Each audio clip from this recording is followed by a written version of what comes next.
पासवान के पास कोई चारा नहीं है या किसी के पास वैसा कोई विकल्प नहीं है। अगर बिहार में कोई तीसरा मोर्चा आकार लेता हुआ नजर नहीं आ रहा है तो भारतीय जनता पार्टी ही सहारा है इन लोगों के पास, चाहे वो मुकेश सहनी हो, चाहे वो उपेंद्र कुशवाहा हो, चाहे वो चिराग पासवान हो, चाहे वो आरसीपी सिंह हो।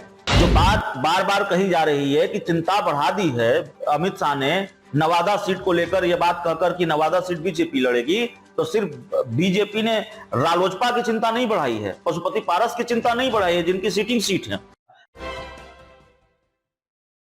नमस्कार, आप देख रहे हैं सिटी पोस्ट और मैं हूं अभिषेक मिश्रा। देखिए, एक चर्चा लगातार है, देश के गृह मंत्री बिहार आते हैं, भारतीय जनता पार्टी के नेताओं के साथ मीटिंग करते हैं, बैठक करते हैं और उसके बाद नवादा सीट को लेकर ये कहते हैं कि बीजेपी यहां से चुनाव लड़ेगी। सवाल यह है कि क्या रालोजपा के लोग छिटकेंगे, जिनकी सीटें जाती दिख रही हैं वो छिटकेंगे,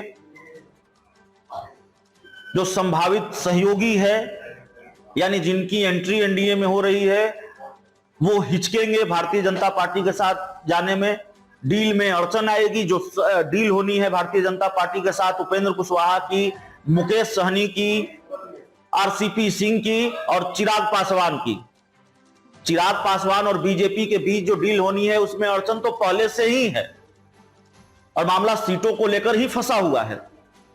चिराग पासवान चाहते हैं विधानसभा चुनाव में, लोकसभा चुनाव में सीटें कौन सी मिलेंगी, कितनी सीटें मिलेंगी, ये डील पहले हो जाए तब भारतीय जनता पार्टी से दोस्ती का आधिकारिक ऐलान हो।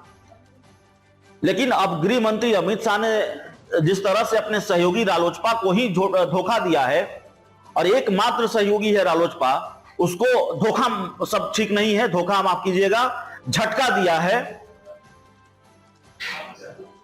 उससे जो संभावित सहयोगी हैं वो भी हिचकेंगे क्या और नए सहयोगियों को जोड़ने में बीजेपी को दिक्कत होगी, यह बड़ा सवाल है। हालांकि दिक्कत यह भी है कि जो नए संभावित सहयोगी हैं उनमें से ज्यादातर के पास कोई चारा नहीं है, चिराग पासवान के पास कोई चारा नहीं है या किसी के पास वैसा कोई विकल्प नहीं है। अगर बिहार में कोई तीसरा मोर्चा आकार लेता हुआ नजर नहीं आ रहा है तो भारतीय जनता पार्टी ही सहारा है इन लोगों के पास, चाहे वो मुकेश सहनी हो, चाहे वो उपेंद्र कुशवाहा हो, चाहे वो चिराग पासवान हो, चाहे वो आरसीपी सिंह हो।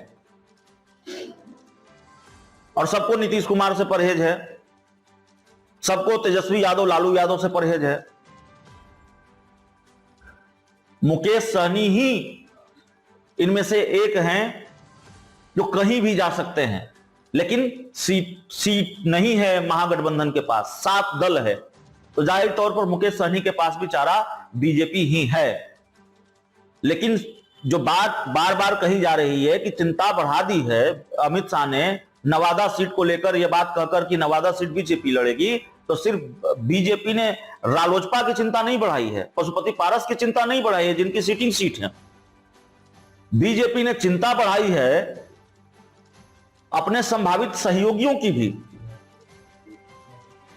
जब मौजूदा सहयोगी की सीटें छिन रही हैं, उनकी सीटें घट रही हैं संभवतः, तो फिर नए सहयोगियों का क्या होगा और नए सहयोगियों को क्या मिलेगा, कितना मिलेगा। तो जाहिर तौर पर इसको लेकर गहमागहमी बढ़ी हुई है।